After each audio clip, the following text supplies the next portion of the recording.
Hello, everyone, and welcome to day one of the Power Forum. I'm very happy to have with me four amazing female entrepreneurs to kickstart the discussions and conversations we want to be having today about the challenges and breakthroughs of Greek tech entrepreneurs. So here with me are, and I'm reading the titles because they're very, very impressive. Elena Barla. Elena, hi, thank you for being with us. Elena is the co-founder and CEO at Among Doctors, and she's also the director of digital acceleration and sustainable innovation at Stanton Chase. We also have with us Athina Polina Dova. Athina is the COO and co-founder of Owiwi. I hope I said that right. Athina, hi, thank you for being with us. And we also have Daphne Tsevreni. Daphne is the co-founder and CFO of Clio Muse Tours. Daphne, welcome to you too. Thank you for accepting our invitation and being here with us to discuss. And I want to start with a deep dive. I call them the basics, but it's not a very encouraging way to start a conversation, but I think it's very important. I want to start and talk about challenges. So, Elena, starting with you. Do you want to share with us what's one challenge you have faced and overcome as a female tech entrepreneur, and how? Sure. Hello, everyone. Great to be here today with you. It's a very interesting topic, and congratulations for the question as well, Pinelopi. This is something that startups face every day. Challenges are part of our daily business. And so I remember very vividly one of the major challenges that I faced when I was starting up my company was that of building and forming the right team. Any entrepreneur, and even more, I think, a female founder, has difficulties to find the perfect founder for her team, for her startup. And also, the challenge to find the first 5 or 10 people to form your startup is always very, very challenging. I think it's it's part of your daily business as a startupper. You say that you do a lot of trial and errors when you're doing product developments and so on. And I think this is one of also the key things that you do when you're forming your first part of the first team, is that you need to do that as well. You need to try, fail fast, and go back and form the better team. I think that you need to hire slowly and fire if possible fast, if this is not what you need. And I would like to elaborate a little bit on that, because it's interesting especially for the young women that want to start their business. It's crucial to understand that whoever you will pick as your co-founder or as your first people, that will form your company, it's crucial not only to have the right hard skills secured, but also to have the soft skills as well. And I'm saying that because it's important to be in a team where there are different kind of personalities, different kind of people, where there is open dialogue, where there is compatibility culturally wise.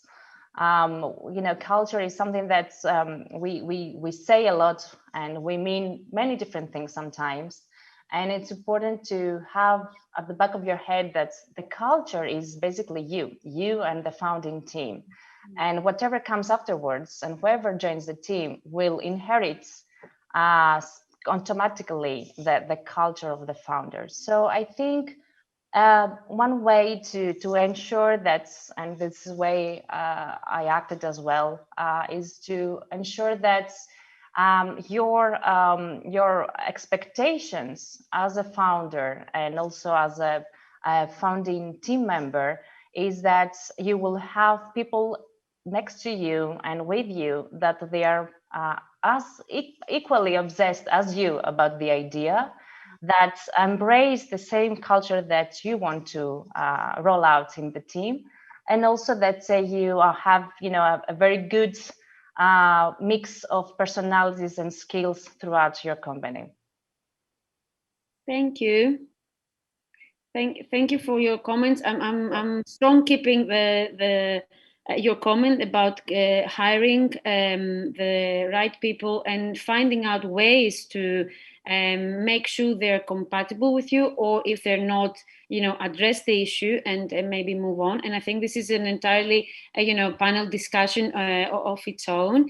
And I want to come to you, Daphne, and ask you, would you agree with what Elena said about creating the founders and the first team, the first pool of people that create the culture are very important for a culture of inclusion and diversity? Because we talked about compatibility and we talked about different cultures and diversity. So how important culture is, and so if you could briefly comment on what Elena said, and also if you want, share with us one of the challenges that you are facing now as a female tech entrepreneur, and maybe you're still trying to look for ways to overcome.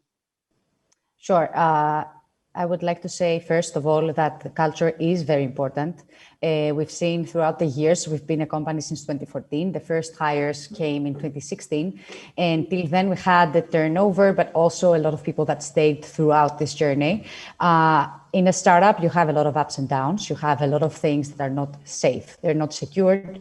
Everything changes all the time. This means that the culture should definitely give the opportunity to people to actually give their best and actually wanting to give their best, right? This is very important. So what we try to be is very honest with everything considering the company, what's happening, what's going on, if something is not going very well, if something is going really well, we always say congratulations, or we give timely feedback. So all of these things comprise the culture of a company. Regarding diversity, I think we are one of the most diverse companies right now. We have half and half in terms of course, female and male employees. But in general, we have that as a motto, that diversity, and in any case, whichever background you have, it doesn't really matter for us. And I think the strongest thing that you can say about our culture is that we're very honest, we're very open, and when something comes up, we always say it in a timely way. So to add to this, the challenge that we have had the last years, of course, we are a startup in tourism. This means that we had a lot of downs, very strong down. We went from 760K in revenue to 0. And this is something that we had to manage very quickly, and also without losing the key members of the team, right? This was very hard. So I think that one of the most crucial challenges is managing the ups and downs, because right now we are seeing a strong up again, because tourism is getting stronger. This means really a lot of things to us.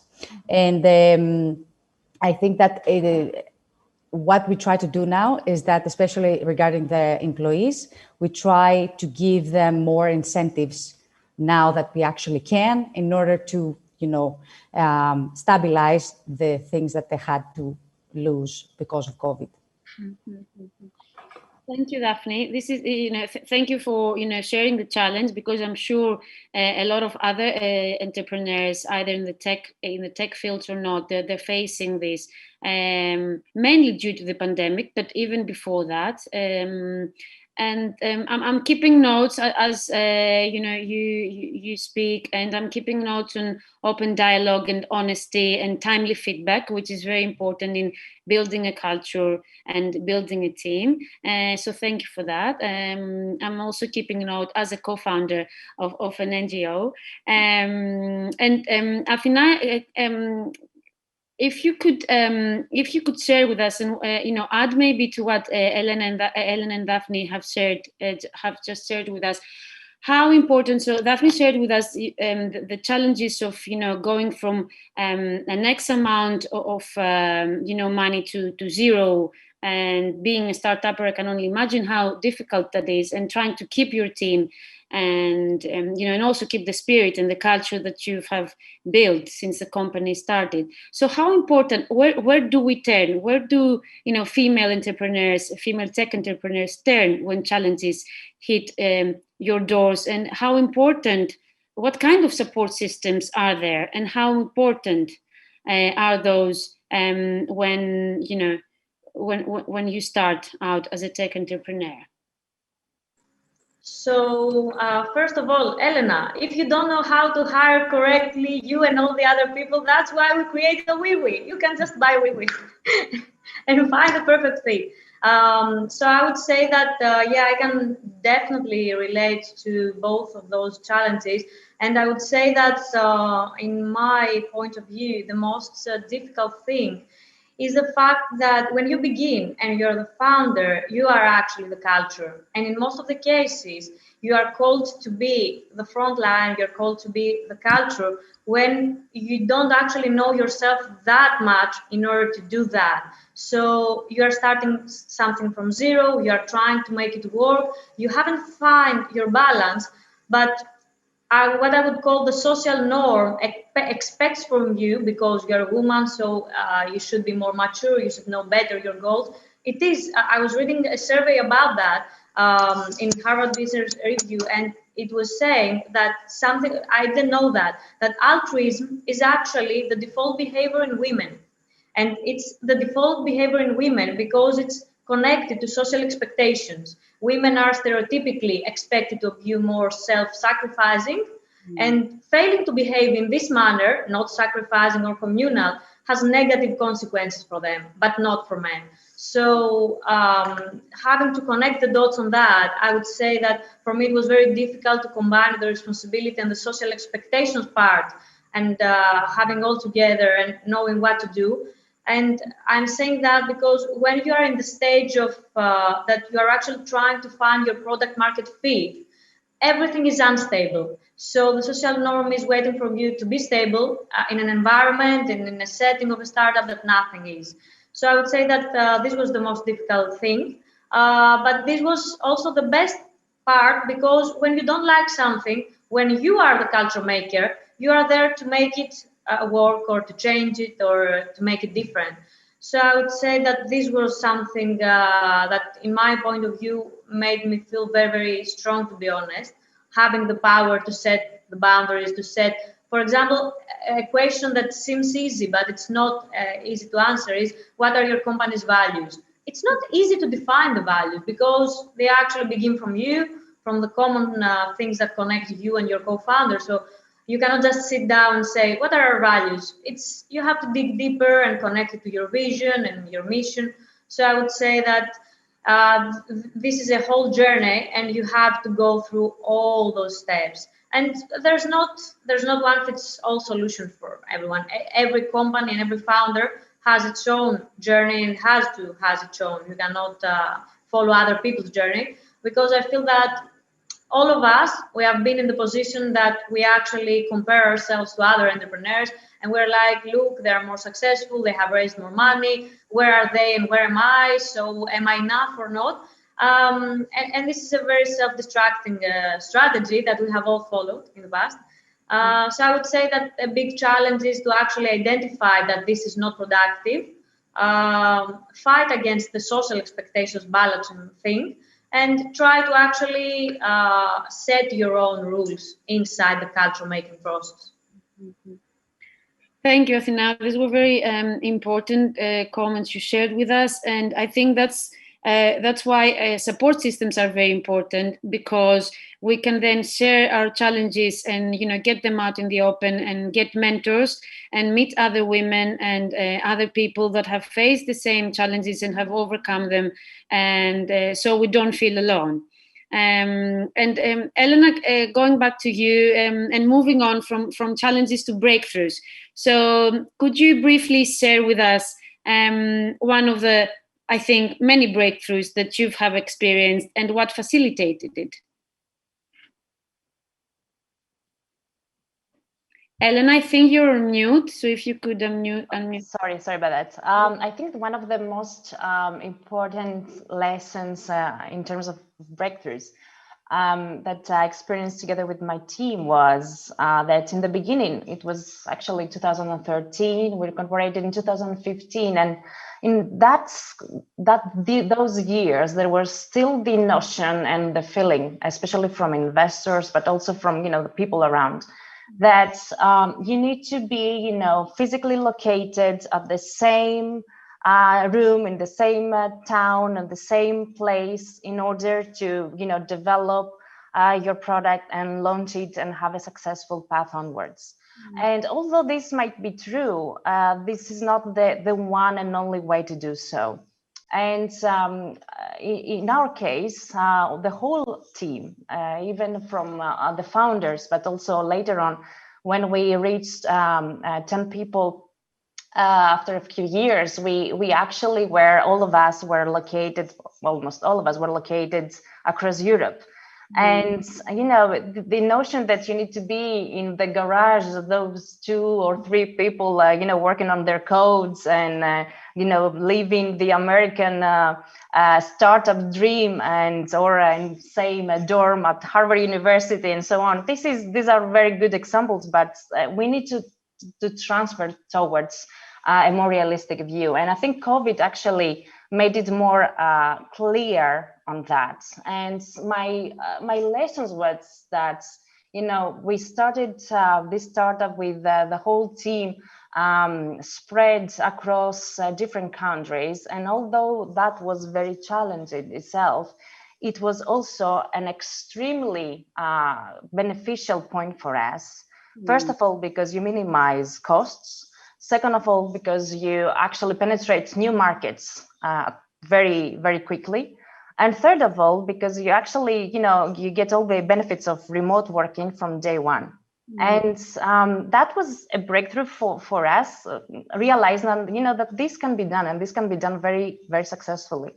Of course, there are, challenges because of that.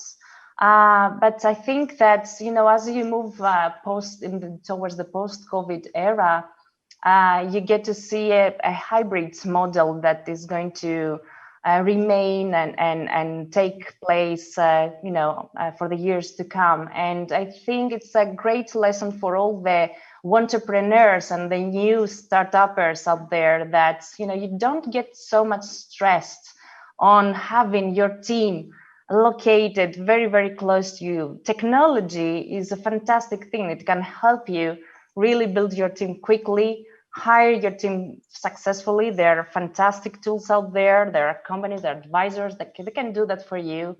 And you can, build your products quickly and launch it and test it in the market and find that product market fit, even if you're not located at the same place. And I think that's something to really look forward when you're building your team and incorporate it into your business plan, and when you're discussing as well with your potential investors that, hey, these things have happened, they are going to stick here around for a long time. Elena, thank you. And I think this is, I noted down the word hybrid because I think it will be the hype word for the next 5 years or so. And I think you kind of answered my question that I won't have time to ask you about a piece of advice. So, and I'm connecting that with what also Athina said before about creating a new set of rules and breaking down the stereotypes and technology. Doing things, women entrepreneurs and also youth entrepreneurs doing things the different way and not following, the old classic, American model that we have fallen in love with it, with the movies and through the stories. And it's a very great model, but maybe it's, we should start doing things another way, a different way. So thank you for that.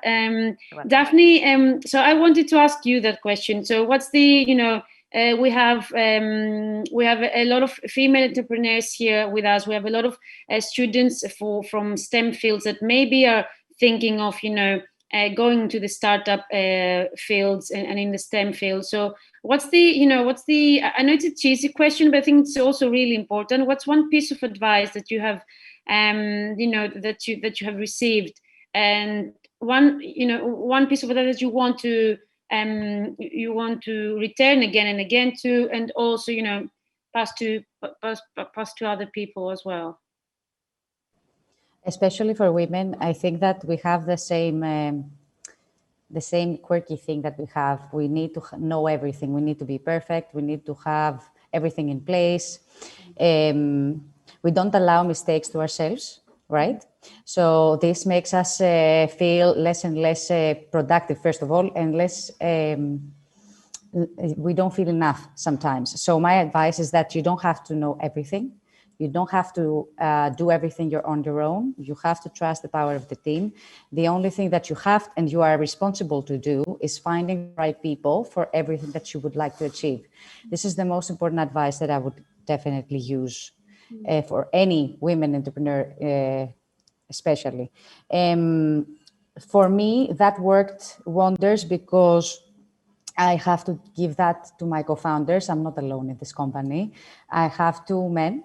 And they have been so supportive throughout the years. It's so important to have the right team that respect your faults or your, you know, and basically be there when something goes wrong. What I mean is that the power of the team is the biggest, I think, positive thing that has kept us afloat during all of these crises. That's why I'm saying honesty and teamwork is what actually makes wonders. You don't have to do everything on your own.